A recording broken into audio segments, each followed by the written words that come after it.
Bonjour à tous. Dans cette vidéo, on va essayer de comprendre la définition de la limite d'une suite, et plus précisément, la définition de la limite finie d'une suite. C'est-à-dire, on verra aussi la notion de convergence. Qu'est-ce que ça veut dire qu'une suite tend vers un nombre réel quand petit n tend vers plus l'infini? Alors, intuitivement, on comprend que la limite à l'infini d'une suite, quand cette limite est finie, eh bien, c'est que quand on va, pour une suite donnée, prendre des valeurs de n qui sont très très grandes, eh bien, la suite va, les valeurs de un vont tendre vers un nombre réel, et vont aller stagner, vont aller converger, voilà le terme exact, vers une valeur fixée qui est un nombre réel. Alors ça se note comme ça. Là, il est écrit que la limite de la suite un quand n tend vers plus l'infini est égale à petit l, c'est-à-dire que quand je vais prendre des valeurs extrêmement grandes de n, eh bien mes un vont se rapprocher de cette valeur petit l qui s'appelle donc la limite de la suite. Alors visuellement, qu'est-ce que ça donne? Eh bien ça donne, parce que vous savez désormais qu'une suite peut être représentée non pas par une courbe mais par un nuage de points. En fait, pour chaque valeur de n égale 0, n égale 1, n égale 2, n égale 3, eh bien on place un point qui a pour ordonnée un, le un correspondant à la valeur du n. Par exemple, ici ce point-là correspond à U3 en ordonnée, parce que là je suis à n égale 3, n égale 2, pardon, n égale 0, n égale 1, n égale 2. Donc ici, là, j'ai localisé ce petit point qui a pour ordonnée U2 et qui a pour abscisse 2. Alors le fait que un tende vers L quand n tend vers plus l'infini, eh bien ça se voit graphiquement en constatant qu'en fait les points ils vont peu à peu se rapprocher de plus en plus de cette droite d'équation y égale L. Les points ont tous une ordonnée qui va tendre vers L. Alors, il faut néanmoins formaliser la définition de la limite d'une suite, même si on en comprend un peu le sens intuitivement. Et ça a été finalement très difficile pour les mathématiciens d'arriver à une définition vraiment pure et rigoureuse de la limite d'une suite. C'est très récent, ça date du début du XXe siècle, fin 19e, début du XXe, avec notamment l'italien Peano, qui a été le premier à vraiment formaliser très correctement la définition d'une suite qui tend vers L quand n tend vers plus l'infini. Alors on va l'écrire, cette définition, et essayer de la comprendre, parce qu'elle est un peu délicate. Même si vous n'aurez pas de questions dessus, c'est nécessaire de défricher un petit peu cette définition. Alors cette définition, la voici. On dit que pour tout epsilon supérieur à 0,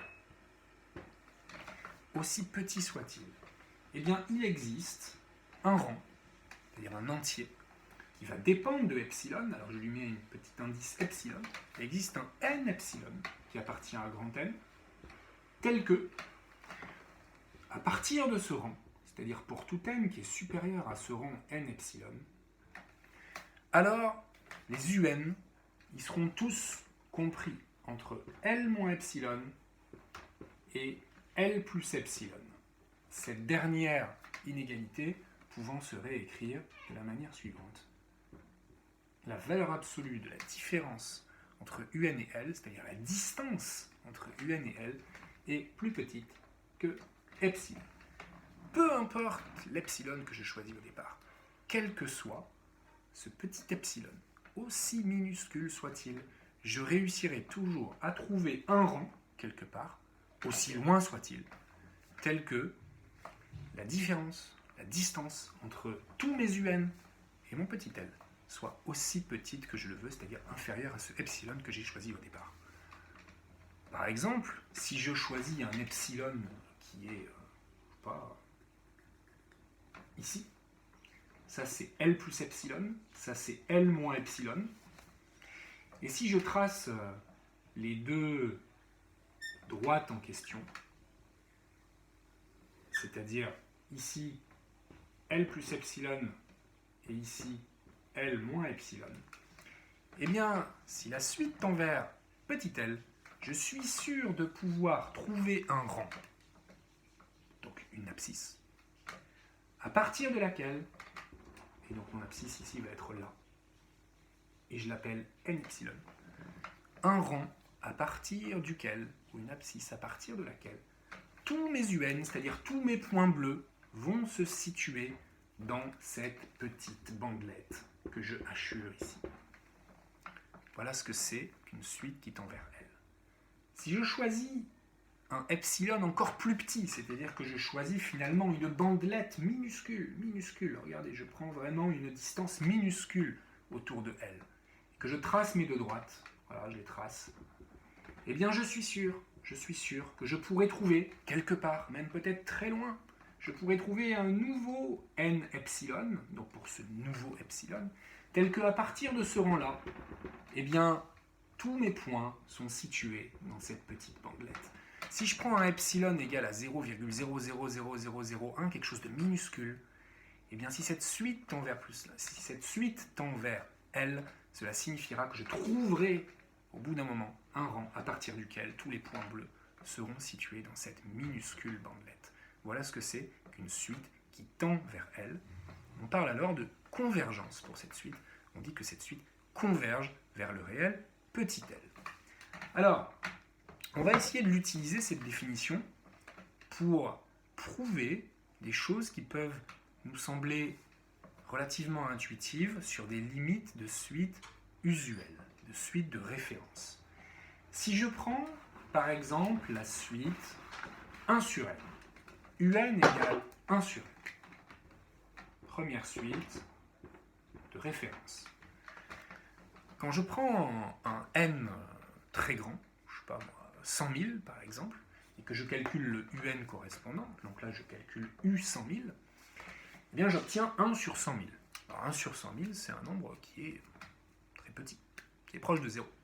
Si je prends un n encore plus grand, 100 000 milliards de milliards, mon un, ça sera 1 sur 100 000 milliards de milliards, et ça va devenir un nombre qui est encore plus petit, encore plus proche de 0. Alors je peux comprendre qu'intuitivement, la limite de un, quand n tend vers plus l'infini, ici ce sera 0, parce qu'en fait, plus je vais prendre un n immense, et plus, comme le n va passer au dénominateur, plus mon 1 sur n va devenir minuscule, mais en restant positif, c'est-à-dire très proche de 0.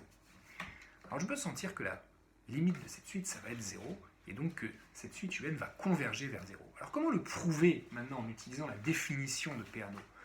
Eh bien, je vais réussir à le prouver en trouvant, pour n'importe quel epsilon supérieur à 0, aussi petit soit-il, eh bien en trouvant l'expression du rang n epsilon pour lequel mes 1 sur n, ils vont être tous à une distance plus petite que epsilon, de 0. Pour cela, il va falloir que je commence par écrire cette inégalité de fin et que j'arrive à trouver le rang à partir duquel cette inégalité de fin sera toujours vraie. Alors écrivons-la cette inégalité. Cette inégalité, elle s'écrit un moins, et donc le petit l ici, parce qu'on le pressent, on en a l'intuition, c'est 0, donc un moins 0 inférieur à epsilon. Quand est-ce que ça se produit, ça? Un moins 0 en valeur absolue est inférieur à epsilon. Alors déjà, je peux la réécrire, cette inégalité, parce que mon un moins 0, qui est l'opération prioritaire, qui est à l'intérieur des valeurs absolues, bien évidemment, ça fait un. Donc ça fait valeur absolue de un. Elle se réécrit comme ça, mon inégalité. Et puis, quand je réfléchis un petit peu, je me dis ici, mais un, c'est 1 sur n, ok. Donc à partir de n égale 1, puisque pour n égale 0, ça n'existe pas, u0 n'existe pas ici, la suite commence à u1. Eh bien, comme mon n est toujours un nombre entier positif, eh bien, 1 sur n, ça va toujours être un nombre positif. Donc mes valeurs absolues ici ne servent à rien. Ici, pour cette suite-là, valeur absolue de un, c'est un. Donc voilà à quelle inégalité mon inégalité de départ est équivalente.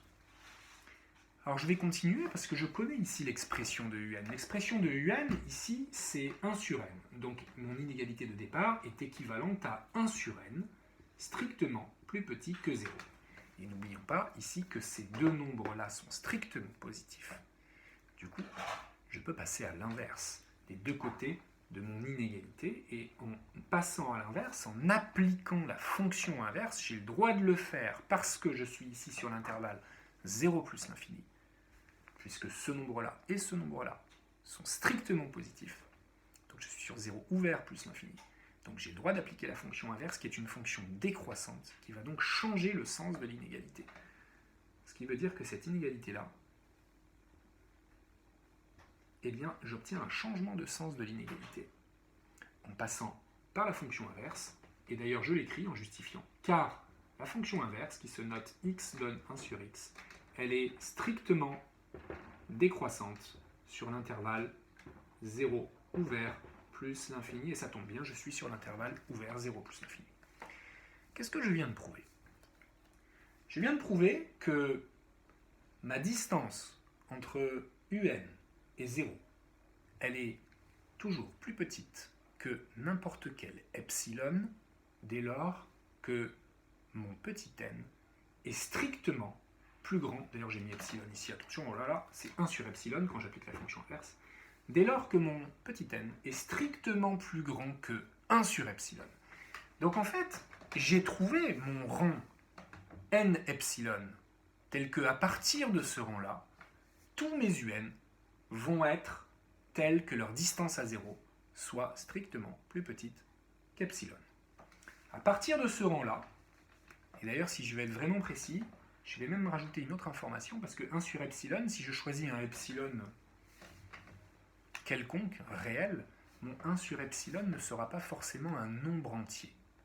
Peut-être que ce sera un nombre décimal, peut-être que ce sera un nombre irrationnel, en tout cas il n'est pas forcément entier.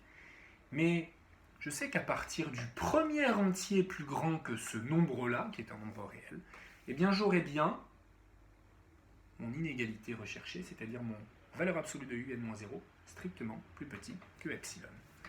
Donc ici, je vais pouvoir écrire que pour tout epsilon strictement positif, il existe bien un n epsilon appartenant à grand N, et je vais le détailler. Mon n epsilon, en fait, il s'agit du premier nombre entier plus grand que 1 sur epsilon. Alors en mathématiques, on l'écrit comme ça. C'est la partie entière de 1 sur epsilon. Et par sécurité, je lui rajoute 1, parce que la partie entière, c'est le plus petit nombre entier inférieur ou égal à un nombre réel donné. À partir de ce rang-là, je sais, d'après mon travail sur ces inégalités, je sais que mon un-0 va être plus petit que epsilon.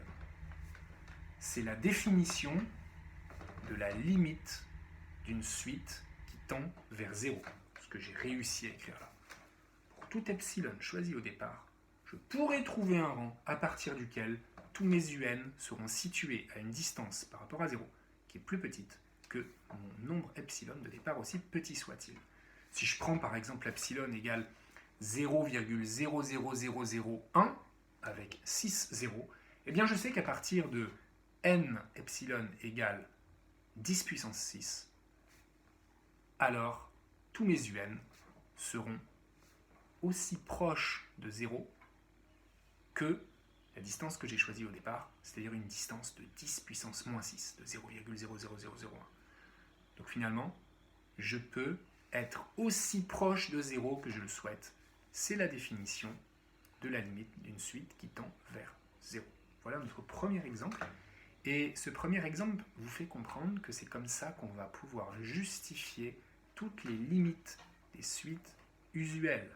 C'est comme ça qu'on va pouvoir prouver que 1 sur n carré tend vers 0, que 1 sur n au cube tend vers 0, que 1 sur racine carrée de n tend vers 0.